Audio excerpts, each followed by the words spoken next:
Hello friends, welcome back to Dream Success Academy. मैं अविनाश, आप सभी का स्वागत करता हूं आज के इस सेशन में। दोस्तों, आज के वीडियो में हम लोग बिहार एसएससी इंटर लेवल भर्ती परीक्षा 2024 फ्री के लिए द प्लेटफॉर्म यानी रुकनी पब्लिकेशन के वॉल्यूम 2 के सेट नंबर 9 को कवर करेंगे। आज हम लोग देखिए 1 से लेकर 8 तक के प्रैक्टिस सेट को हम लोगों ने कवर कर रखा है। यदि आप लोगों ने नहीं देखा होगा तो प्ले लिस्ट में जाइए, वहाँ से सारे जो वीडियो है आपको मिल जाएंगे। ठीक है, और चैनल पर यदि पहली बार चैनल को सब्सक्राइब करके बेल आइकन को जरूर प्रेस करें ताकि इस तरह का वीडियो आपको मिलता रहे। इसके पीडीएफ के लिए आप टेलीग्राम चैनल को ज्वाइन कर लीजिए, जहाँ से आपको पीडीएफ मिल जाएगा। देखिए, इसमें हम लोग क्वेश्चन के साथ साथ इसके थ्योरी तथा एक्सप्लेनेशन को भी करते चलेंगे ताकि एक्स्ट्रा फैक्ट को जान पाए। ठीक है, तो चलिए स्टार्ट करते हैं आज का सेशन। देखिए, पहला क्वेश्चन है आपका कि दिल्ली और पटना के बीच चलने वाली गर्म तथा शुष्क पीड़ादायक पवनों का नाम बताइए। तो इसका नाम, जैसे कि गर्मी में जो हवा चलता है उसको हम लोग किस नाम से जानते हैं? आप सभी को पता होगा, लू के नाम से उसे हम जानते हैं। यदि पश्चिम बंगाल में जाए उसे काल वैसाखी के नाम से जाना जाता है। अगला क्वेश्चन है कि भारत सरकार ने किस केंद्रीय लोक उपक्रम को 12 अक्टूबर 2023 को नवरत्न कंपनी का दर्जा प्रदान किया है? तो यह जो है आपको rail India technical and economic service limited, जिसको हम RITES शॉर्ट में जानते हैं, के नाम से जानते हैं, इसको प्रदान किया गया है। क्वेश्चन नंबर 3 है कि राष्ट्रीय डेयरी अनुसंधान संस्थान का करनाल द्वारा तैयार की गई भारत की पहली क्लोन मादा बछड़े का नाम क्या रखा गया है? तो इसका नाम आपको गंगा रखा गया है। ठीक है, और देखिए यह किसके द्वारा तैयार किया गया? तो राष्ट्रीय डेयरी अनुसंधान संस्थान के द्वारा। इसका मुख्यालय कहाँ है? करनाल में। देखिए, प्रथम क्लोन और भेड़ का नाम क्या था? ठीक है, तो इसका नाम याद रखिए, इसका नाम डॉली था। एक क्वेश्चन आपसे यहाँ पूछ सकता है कि प्रथम क्लोन आर्कटिक भेड़िया, ठीक है, किस देश ने बनाया है? तो इसको बनाने वाला जो देश है वह चीन है, और इसका नाम रखा है माया। क्या नाम रखा है? माया रखा है। ठीक है, चलिए क्वेश्चन नंबर 4 है कि निम्नलिखित में से कौन सा जैव विविधता स्थल भारत में मौजूद नहीं है? तो देखिए, वलासिया जो है यह भारत में मौजूद नहीं है। वलासिया जो है सुंडा साहुल द्वीप, सुंडा द्वीप तथा साहुल द्वीप के जो बीच का स्थल, उसे हम वलासिया के नाम से जानते हैं। तो इस तरह से यह जो है भारत में स्थित नहीं। बाकी सुंडालैंड, पश्चिमी घाट और इंडो बर्मा घाट जो है, इंडो बर्मा, यह भारत का हॉटस्पॉट है। देखिए, अंतर्राष्ट्रीय जैव विविधता सम्मेलन जो है सर्वप्रथम सन 1992 ईस्वी में हुआ था, और तब से यह जो है प्रत्येक 2 वर्षों पर आयोजित इसका आयोजन जो है करा जाता है।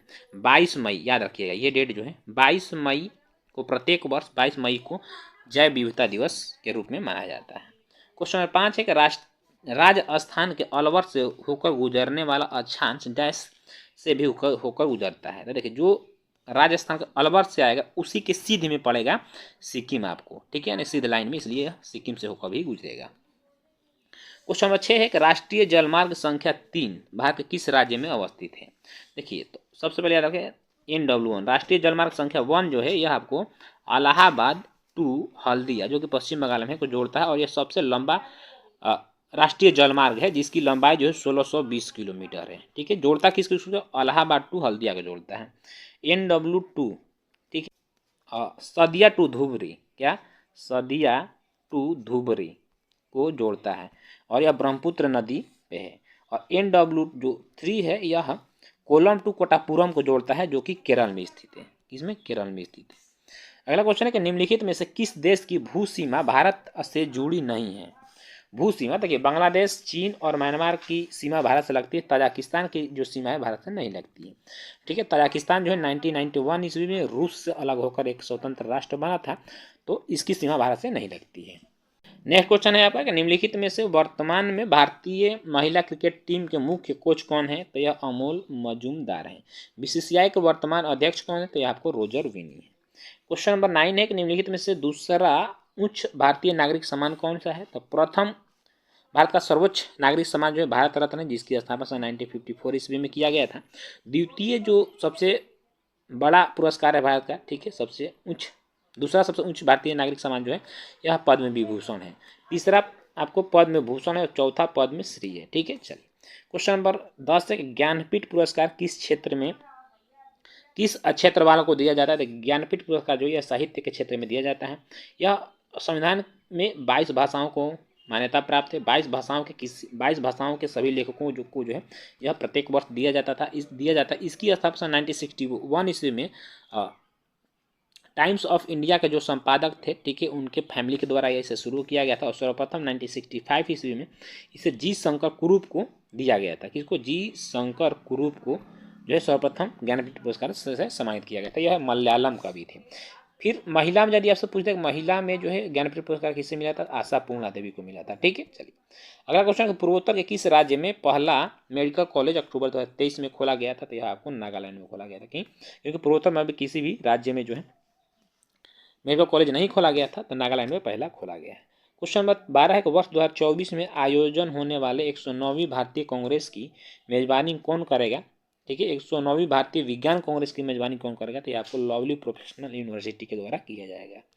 क्वेश्चन नंबर 13 है कि किस तमिल लेखिका को सूर्यवंशम के लिए सरस्वती सम्मान 2022 का सम्मान से अक्टूबर 2023 में सम्मानित किया गया, तो यह है आपको शिव शंकरी है। ठीक है, देखिए माधव हाड़ा नाम दिया है, तो इन्हें 32वां बिहारी पुरस्कार दिया गया। क्या 32वां बिहारी पुरस्कार से सम्मानित किया गया है किसको, माधव हाड़ा को, माधव हाड़ा को। ठीक है, सरस्वती सम्मान 2022 से शिव शंकरी को सम्मानित किया गया। क्वेश्चन नंबर 14 है कि भारतीय रिजर्व बैंक ने डैश को NBFC MFI के लिए एक व्यापक नियामक ढांचा पेश किया है। 2 दिसंबर 2011 को यह ढांचा पेश किया गया था। क्वेश्चन नंबर 15 है कि देश की पहली डिजिटल एड्रेस सिटी होगी, तो ये आपको इंदौर होगी। इंदौर जो है आप मध्य प्रदेश में है, जो कि इंदौर का सबसे बड़ा शहर है। क्या इंदौर का सबसे बड़ा शहर है और भारत का सबसे स्वच्छ शहर की यदि बात करें तो भारत का सबसे स्वच्छ शहर भी आपको इंदौर सिटी ही है, जो कि लगातार कई वर्षों से बना हुआ।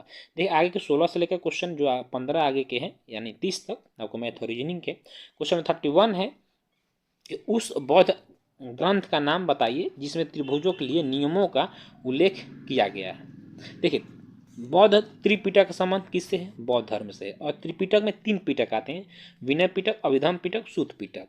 यहाँ पूछा कि नियमों का उल्लेख जो है किस में किया गया है, तो यह आपको विनय पिटक में किया गया है। ठीक है, और इसके लेखक जो है यानी जो लिखा था विनय पिटक को उपाली ने लिखा था। उपाली कौन थे, उपाली महात्मा बौद्ध क्या शिष्य था।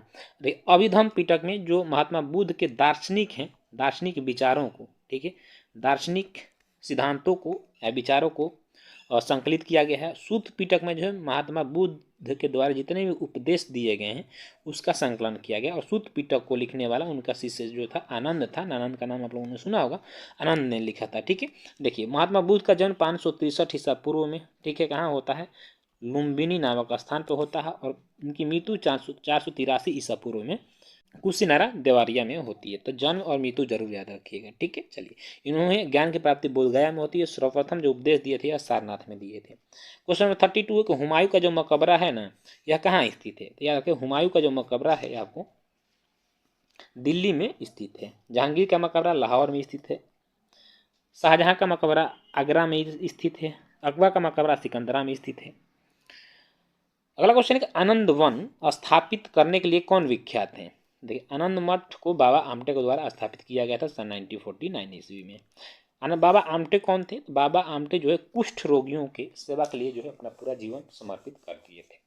ठीक है, अगला क्वेश्चन है कि निम्नलिखित में से कौन सा युग में जो है सम्मिलित नहीं है, सही नहीं है। अमीर खुसरो का संबंध जो है तबला से है। इन्हें तबला तथा सितार के जनक के रूप में जाना जाता है। ठीक है, इसने तूतीय हिंद के नाम से भी जाना जाता है और यह अलाउद्दीन खिलजी के दरबार में रहा करते थे। ठीक है, तो इस तरह से आपका सम्मिलित सुमेलित नहीं, option number A.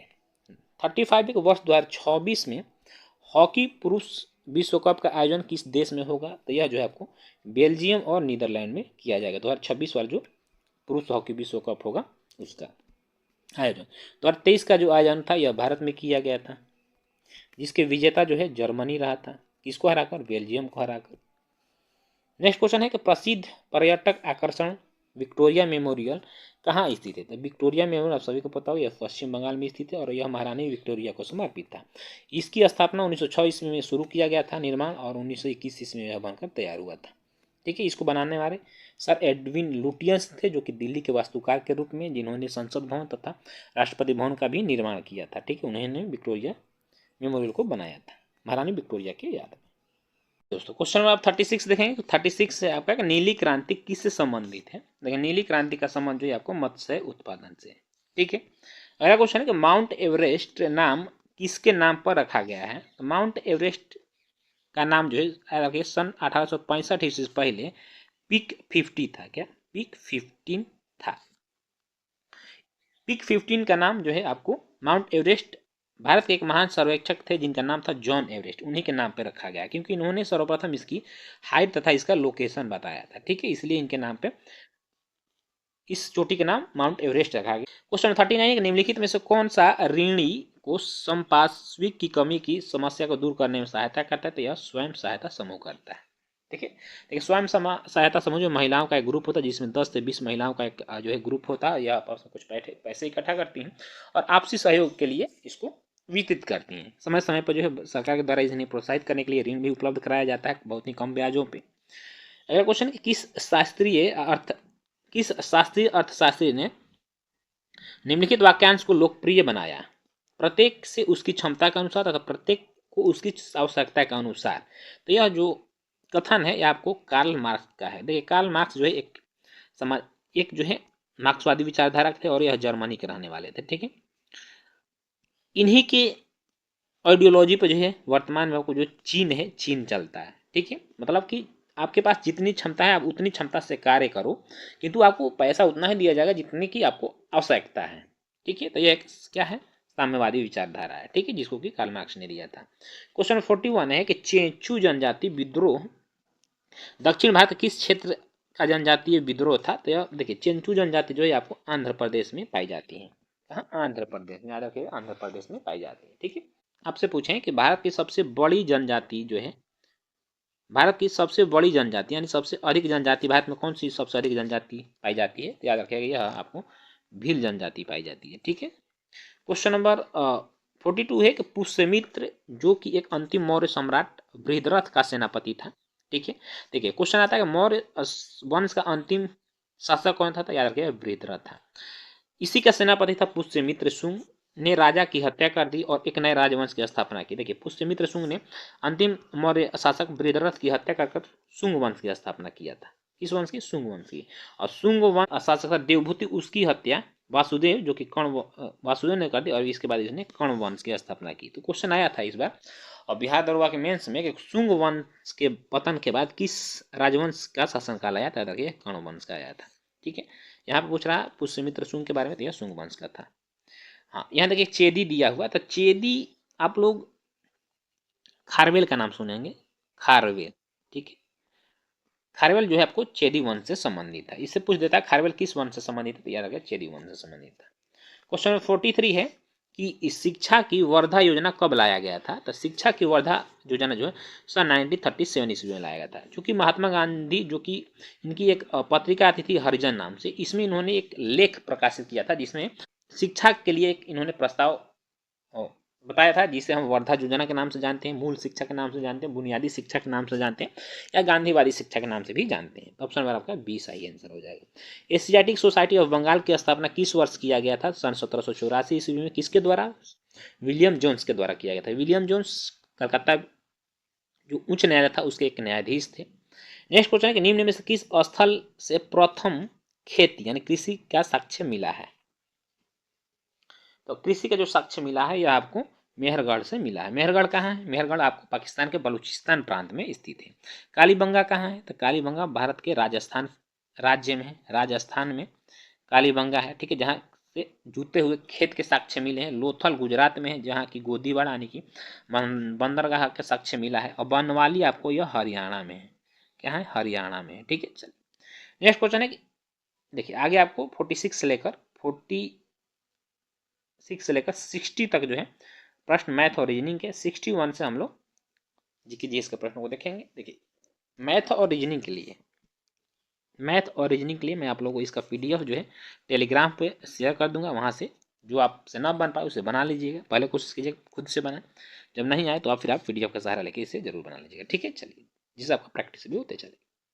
Question number 61, भारतीय संविधान का अनुच्छेद 61 किससे संबंधित है? तो आप सभी को पता 61 जो है राष्ट्रपति पर महाभियोग से संबंधित है। ठीक है, देखिए राष्ट्रपति पर महाभियोग जो है आप सदन के किसी भी आप संसद किसी भी सदन में ला सकते हैं, किंतु उससे पूर्व आपको 14 दिन पूर्व जो आपको राष्ट्रपति को सूचित करना पड़ेगा कि हाँ भाई साहब हम आप पे महाभियोग ला रहे हैं। ठीक है, देखिए राष्ट्रीय आपातकाल की बात यहाँ पे है तो राष्ट्रीय आपातकाल का जो संबंध अनुच्छेद 352 से है।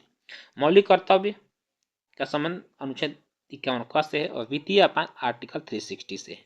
ठीक है, राष्ट्रपति शासन आर्टिकल 356 में वर्णित है। क्वेश्चन नंबर 62 भारत के संविधान का कौन सा भाग वित्त, संपत्ति, अनुबंध और मुकदमे यानी सूट से संबंधित है? तो भाग जो 12 है यह आपको वित्त, संपत्ति, अनुबंध से संबंधित है। ठीक है, चलिए क्वेश्चन नंबर 63 कि ब्रिटेन के किस कानून के द्वारा भारतीय प्रतिनिधियों को भारतीय विधान परिषदों के चुनाव में पहली बार सीटों का आवंटन किया गया? तो सन 1892 ईस्वी भारत शासन अधिनियम 1892 ईस्वी के तहत किया गया था। भारत शासन अधिनियम 1861 ईस्वी के तहत वायसराय को जो है अध्यादेश जारी करने का अधिकार दिया गया था। और भारत शासन अधिनियम सन 1833 ईस्वी के तहत जो है बंगाल के गवर्नर जनरल को भारत का गवर्नर जनरल बना दिया गया था। ये भी याद रखिएगा। Question number 64 east India company के किस गवर्नर जनरल के कार्यकाल में आंग्ल नेपाल युद्ध लड़ा गया था? देखिए इंपॉर्टेंट क्वेश्चन है ये। तो आंग्ल नेपाल युद्ध जो है 1800 याद रखिए 14 से 16 के बीच में हुआ था। उस समय जो शासनकाल था यह लॉर्ड हेस्टिंग्स का था। इसका लॉर्ड हेस्टिंग्स का था। ठीक है, इसके बाद जिसमें कि नेपाल की पराजय हुई और इसी के बाद जो है एक महत्वपूर्ण संधि होती है जिसे हम सुगौली की संधि के नाम से जानते हैं 1816 ईस्वी में। ठीक है, चलिए नेक्स्ट क्वेश्चन है कि म्यांमार की आधिकारिक भाषा क्या है? तो म्यांमार की आधिकारिक भाषा जो है यह आपको बर्मी है। जून 2020 में गैरसैंड को किस राज्य की ग्रीष्मकालीन राजधानी के रूप में घोषित किया गया है? तो उत्तराखंड के जो है ग्रीष्मकालीन यानी गर्मियों के दिन में जो राजधानी होगी आपको गैरसैंड होगी, याद रखिएगा। नेक्स्ट क्वेश्चन है कि निम्नलिखित में से किस लिपि को ईरानी लिपि का पंजाबी संस्करण माना जाता है? तो यह शाहमुखी लिपि को माना जाता है। अगला क्वेश्चन है कि 73वां संविधान संशोधन अधिनियम के तहत 243H के अनुसार किसी राज्य को विधानमंडल निम्न से पंचायतों को सहायता अनुदान देने का प्रावधान करता है? तो यह जो है संचित निधि से, तो राज्य की जो संचित निधि होती है तो उससे ही जो पंचायत जो होता है पंचायतों को जो वित्त यानी धन दिया जाता है वह राज्य की संचित निधि से दिया जाता है। ठीक है, और इसका प्रावधान अनुच्छेद 243H में है। क्वेश्चन नंबर 69 के बिहार सरकार द्वारा चलाए जा रहे मुख्यमंत्री वृद्धजन देखिए मुख्यमंत्री वृद्धजन योजना के संबंध में कौन सा कथन गलत है? राज्य के सभी आयु वर्ग के वृद्धजन इसमें शामिल है, सही है। उसी वृद्धजन को दे है जिसकी आयु 60 वर्ष से अधिक है, ये भी आपको सही है। 60 वर्ष से अधिक आयु के व्यक्तियों को जो है यह इस योजना का लाभ मिलेगा। इस योजना में 80 वर्ष से अधिक आयु वर्ग के वृद्धजन को 400 रुपये मासिक, देखिए 400 रुपये मासिक तो दिया जा रहा है, किंतु 80 वर्ष से जो अधिक है उनको नहीं, जो 60 वर्ष से अधिक है उनको, यानी 60 वर्ष से 79 वर्ष तक के जो व्यक्ति हैं उनको जो है इस योजना से लाभ है। ठीक है, तो ये सही हो गया। इसमें इतना लाख का वृद्धजन शामिल है, ये भी सही है। ऑप्शन नंबर सी जो है आपका गलत है। नेक्स्ट क्वेश्चन है कि मानव विकास रिपोर्ट निम्नलिखित में किसके द्वारा प्रकाशित किया जाता है? यानी कि HDI ह्यूमन डेवलपमेंट इंडेक्स जो है आपको जैसे कि मैंने पिछले वाले सेट में बताया UNDP के द्वारा प्रकाशित किया जाता है। UNDP, ठीक है, चलिए UNDP की स्थापना सन 1965 में किया गया था। क्वेश्चन नंबर 71 के निम्नलिखित कथनों पर विचार करना है और इसके बाद बताना है कौन सा कथन असत्य है, बताना है। द्वितीय पंचवर्षीय योजना महालनोबिस के विचारों पर आधारित थी, सही है, ये तो कथन आपका सही है। महालनोबिस ने कोलकाता में भारतीय सांख्यिकी संस्थान की स्थापना की तथा सांख्यिकी नामक एक जर्नल निकाले, ये भी सही है। असत्य बताना है आपको, तो न तो एक और न ही दो, दोनों कथन जो है सही है, असत्य नहीं है। Option number D is the right answer हो जाएगा। ठीक है, क्वेश्चन नंबर 72 भारत सरकार द्वारा चलाया गया मिशन इंद्रधनुष किससे संबंधित है? तो मिशन इंद्रधनुष का जो संबंध है आपको टीकाकरण से है। किससे? बच्चों और गर्भवती महिलाओं को प्रतिरक्षण है टीकाकरण से। ठीक है, चलिए नेक्स्ट क्वेश्चन है कि प्रथम प्रधानमंत्री पंडित जवाहरलाल नेहरू ने नागौर जो कि राजस्थान में पहला ग्राम पंचायत का उद्घाटन किया था, तो यह 2 अक्टूबर को किए थे, 2 अक्टूबर सन 1959 ईस्वी को। नेक्स्ट क्वेश्चन है कि पुरुषों के 1983 विश्व कप क्रिकेट फाइनल में मैन ऑफ द मैच निम्नलिखित में किसे घोषित किया गया था? देखिए आपको पता होगा भारत का जो पुरुष क्रिकेट टीम था 1993 में अपना फर्स्ट वर्ल्ड कप जीता था। इसके कप्तान जो थे आपको कपिल देव थे। ठीक है, किंतु कपिल देव को ही बहुत सारे लोग जानते हैं, किंतु जो अंतिम मैच था, जो फाइनल था, जिसमें कि 43 रनों से वेस्ट इंडीज को भारत ने हराया था, इसमें मैन ऑफ द मैच जो बने थे यह आपको मोहिंदर अमरनाथ बने थे। कौन? मोहिंदर अमरनाथ बने थे। ठीक है, ऑप्शन नंबर बी इधर राइट आंसर हो जाएगा आपका। ठीक है, चलिए नेक्स्ट क्वेश्चन है कि गांधी जी ने किस एक्ट या अधिनियम के खिलाफ लड़ने और सत्याग्रह शुरू करने का फैसला किया था? तो रॉलेट एक्ट अधिनियम 1919 के खिलाफ जो इन्होंने लड़ने का फैसला किया था। देखिए 76 से लेकर 90 तक का जो प्रश्न है आपको मैथ और रीजनिंग है। आगे क्वेश्चन जो है 91 के भारत के उस वायसराय का नाम बताइए जिसका संबंध भारतीय स्वतंत्रता संग्राम के दौरान विवादास्पद इल्बर्ट विल से था। इल्बर्ट विल जो है 1800 याद रखिए 1880 ईस्वी में आया था और इसे लाने वाला था लॉर्ड रिपन। ठीक है, पहले क्या था कि यूरोपीय व्यक्ति थे, उस पर भारतीय जो जज होते थे, भारतीय जज, ठीक है, को सुनवाई करने का अधिकार नहीं था। इस भेदभाव को जो है खत्म करने के लिए इल्बर्ट विल लॉर्ड रिपन के द्वारा लाया गया था, किंतु इसका विरोध अंग्रेजों ने जमकर किया, जिसके कारण जो है इन्हें यह बिल वापस लेना पड़ा और अपने पद से इस्तीफा दिए। तो लॉर्ड रिपन को जो है फ्लोरेंस नाइटिंगेल को ने भारतीय उद्धारक के रूप में इनको संज्ञा दी, यानी कि यह जो अच्छे वायसराय थे और जो है यह समाज में भेदभाव को खत्म करना चाहते थे और किसी भी तरह से यह भारतीयों को, एक तरह से कहा जाए तो भारतीयों को दूसरे नज़रों से नहीं देखते थे, यानी कि यह सभी व्यक्तियों को समान नज़रों से देखते थे। यह जो है एक बहुत ही भारत में अच्छा वायसराय थे। इनका कार्यकाल जो है भारतीयों के लिए काफ़ी अच्छा माना जाता है, किंतु अंग्रेजों के लिए नहीं माना जाता है। तो इन्हें भारत का उद्धारक भी कहा जाता है, लॉर्ड रिपन को। इल्बर्ट विल आपको जैसे संबंधित पता चल गया कि इल्बर्ट विल जो था भेदभाव को खत्म करने के लिए लाया गया था, जो कि न्यायालयों में था, क्योंकि यूरोपीय व्यक्तियों पे सिर्फ जो सुनवाई करने का अधिकार था वो यूरोपीय जज को ही था। इसी को समाप्त करने के लिए इन्होंने ये लाया था कि नहीं, यूरोपीय व्यक्तियों पे भारतीय जज भी सुनवाई कर सकते, किंतु उसका काफ़ी विरोध हुआ था। क्वेश्चन नंबर 92 के निम्नलिखित में किस प्रकार की अर्थव्यवस्था में उत्पादन के कारक एकाधिकार होते हैं? तो उत्पादन के कारक एकाधिकार जो होते हैं आपको पूंजीवादी अर्थव्यवस्था में होता है। ठीक है, क्योंकि पूंजीवादी अर्थव्यवस्था का जो मोटो होता है अधिक से अधिक धन कमाना होता है। क्या? अधिक से अधिक धन कमाना होता है। ठीक है, अब देखिए पूंजीवादी अर्थव्यवस्था का यदि हम एग्जाम्पल लें तो जैसे जो अमेरिका का अर्थव्यवस्था है पूंजीवादी अर्थव्यवस्था है, रूस का जो अर्थव्यवस्था है समाजवादी अर्थव्यवस्था है, भारत का जो अर्थव्यवस्था है हम मिश्रित अर्थव्यवस्था है। क्वेश्चन 93 का निम्नलिखित में से किसे भारत के राष्ट्रपति द्वारा नियुक्त नहीं किया जा सकता है? राज्यों के मुख्यमंत्री। देखिए राज्यों के मुख्यमंत्री को राज्यपाल नियुक्त करता है। कौन? राज्यपाल नियुक्त करता है या राष्ट्रपति नियुक्त नहीं करते हैं। तो ऑप्शन नंबर ये आपका सही आंसर हो जाए आर्टिकल 164 के तहत। बाकी भारत के मुख्य न्यायाधीश राज्यों के राज्यपाल और उच्च न्यायालय के न्यायाधीशों को राष्ट्रपति नियुक्त करता है। क्वेश्चन 94 निम्नलिखित में से कौन सा ज्वालामुखी प्रशांत महासागर का ज्वालावृत्त के अंतर्गत आता है? तो यह जो है फ्यूजियामा आता है। फ्यूजियामा कहाँ है? फ्यूजियामा ज्वालामुखी जो यह जापान में स्थित है। किस अगला क्वेश्चन देखिए, अगला क्वेश्चन आपका है 95 को लोयस चट्टान किस प्रकार की चट्टान का उदाहरण है? याद रखिए लोयस चट्टान जो है आपको परतदार चट्टान का उदाहरण है।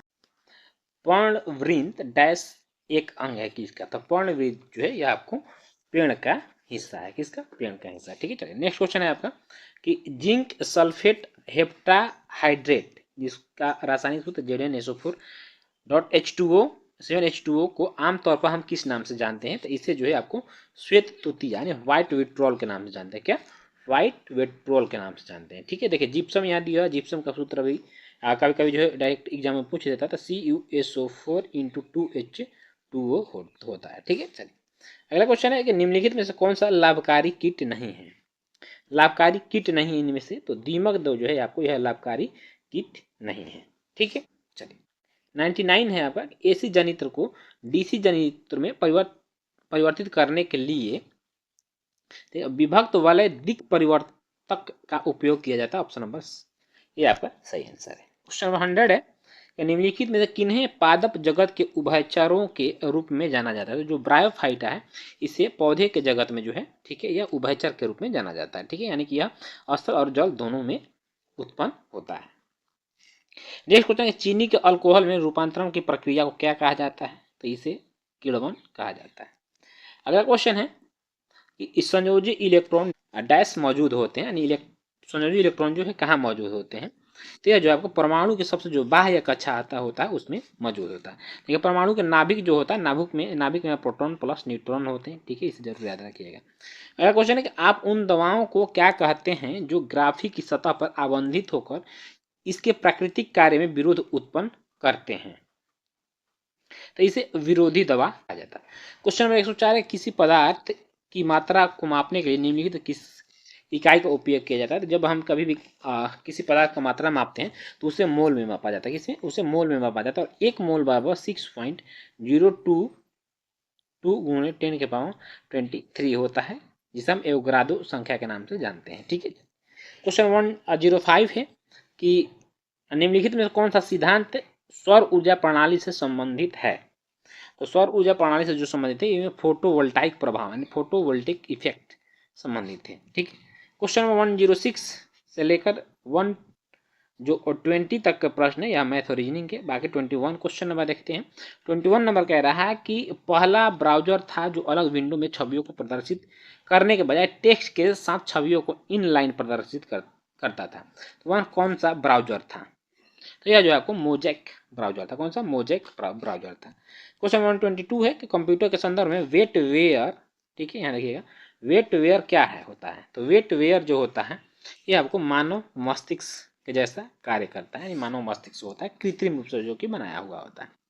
क्वेश्चन 123 है कि सही कथन का पहचान करना है। इसमें देखिए जूल शक्ति का मात्रक है। देखिए जूल जो होता है यह ऊर्जा का ऐसा मात्रक जो होता है जूल होता है। न्यूटन जो है बल का मात्रक है। देखिए यहाँ पे न्यूटन बल का मात्रक, ऑप्शन नंबर सी आपका सही हो जाएगा। ठीक है। क्वेश्चन नंबर 124 है कि किसी तत्व की परमाणु संख्या उस तत्व के परमाणु के नाभिक में मौजूद डैश की संख्या के बराबर होता है। ठीक है, तो यह प्रोटॉनों की संख्या के बराबर होता है। ठीक है, चलिए क्वेश्चन 120 बिग बैंग थ्योरी किससे संबंधित है? देखिए बिग बैंग थ्योरी यह आपको ब्रह्मांड से संबंधित, किसे? ब्रह्मांड से संबंधित है। यह थ्योरी सन 1927 ईस्वी में वैज्ञानिक थे जॉर्ज लेमेंटियर के द्वारा दिया गया था। ठीक है। क्वेश्चन 126 प्रति विषाणुक औषधियां बनाना प्रति जीवाणुक दवाइयों को बनाने की अपेक्षा अधिक कठिन है, क्योंकि ऐसा क्यों है? तो ऐसा इसलिए कि वायरस जो होता है या परपोषी की मशीनरी का उपयोग करता है। ऑप्शन नंबर ये आपका सही आंसर। क्वेश्चन 127 किसी संगीत समारोह में सितार बजाने से पूर्व कोई सितार वादक तनाव को समायोजित करते हुए डोरी को उचित प्रकार से क्या करता है? झंकृत करने का प्रयास करता है। ऐसा करके वह क्या समायोजित करता है? तो ऐसा करके वह जो है आपको सितार की डोरी की जो आवृत्ति होता है वो अन्य वाद्य यंत्रों की आवृत्ति के साथ समायोजित करता है। ऑप्शन नंबर सी आपका सही आंसर। ठीक है। क्वेश्चन नंबर 28 है कि जब कोई पिंड मुक्त रूप से पृथ्वी की ओर गिरता है तो उसकी कुल ऊर्जा क्या होती है? जब मुक्त रूप से पृथ्वी की ओर गिरेगा तो उसकी जो ऊर्जा होती है वह अचर होती है। ठीक है। क्वेश्चन नंबर 129 है लाइट डिटेक्टर उपकरण किस रूप में देखिए जाना जाता है कह रहा है? तो यह पॉलीग्राफ के रूप में जाना जाता है। क्या किया जाता है? इसमें झूठ का पता लगाया जाता है। जब आप झूठ बोलोगे तो जो आप हार्ट बीट है वह तेज हो जाता है, किंतु आपको लाइट डिटेक्टर टेस्ट करने के लिए सबसे पहले जो है न्यायालय की परमिशन लेनी पड़ती है। अगला क्वेश्चन है कि निम्नलिखित में से किसका उपयोग सर्वाधिक आमतौर पर सौर सेलों में अर्धचालक के रूप में किया जाता है? अर्धचालक के रूप में जो उपयोग किया जाता है GAAS को किया जाता है। ठीक है, ऑप्शन नंबर ए आपका सही आंसर है। 131 है कि निम्न परितंत्र में एक पोषी स्तर से अगले पोषी स्तर तक स्थानांतरित होने के लिए उपलब्ध 10% ऊर्जा किस रूप से जाती है? तो यह ऊर्जा जो है आपको रासायनिक रूप से जाती है। ठीक है। अगला क्वेश्चन है जलती हुई मोमबत्ती को कांच के अंदर से ढकने पर क्या होगा? जब हम जलती हुई मोमबत्ती को कांच के अंदर से ले जाएंगे तो वह बुझ जाता है। यह क्या जो है? यह बुझ जाएगा। आखिर बुझ क्यों जाएगा? क्योंकि इसमें जो ऑक्सीजन की जो है आपको कमी हो जाती है। किसी भी वस्तु को जलाने के लिए आपको पता होगा कि ऑक्सीजन का जो है बहुत अति आवश्यक होता है। ऑक्सीजन नहीं रहेगा तो कोई वस्तु नहीं जलेगी। क्वेश्चन 133 है कि पीतल इनमें से किसका मिश्रण है? पीतल जो होता है कॉपर और जिंक का मिश्रण है होता है, किंतु यहाँ पे देखिए परसेंटेज बता रहा है कॉपर कितना परसेंट होता है। तो कॉपर जो होता है आपको 70% होता है।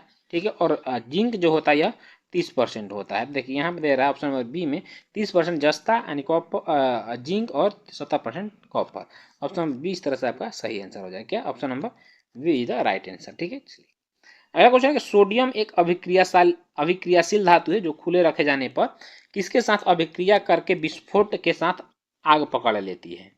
तो यह जो है जब ऑक्सीजन के साथ अभिक्रिया करता है सोडियम तो यह आग पकड़ लेता है। ठीक है, चलिए क्वेश्चन नंबर 35 पे और यह अंतिम प्रश्न भी है कि निम्नलिखित में से किस पौधे के जड़ तना और पत्तियों में विभेद नहीं किया जा सकता है?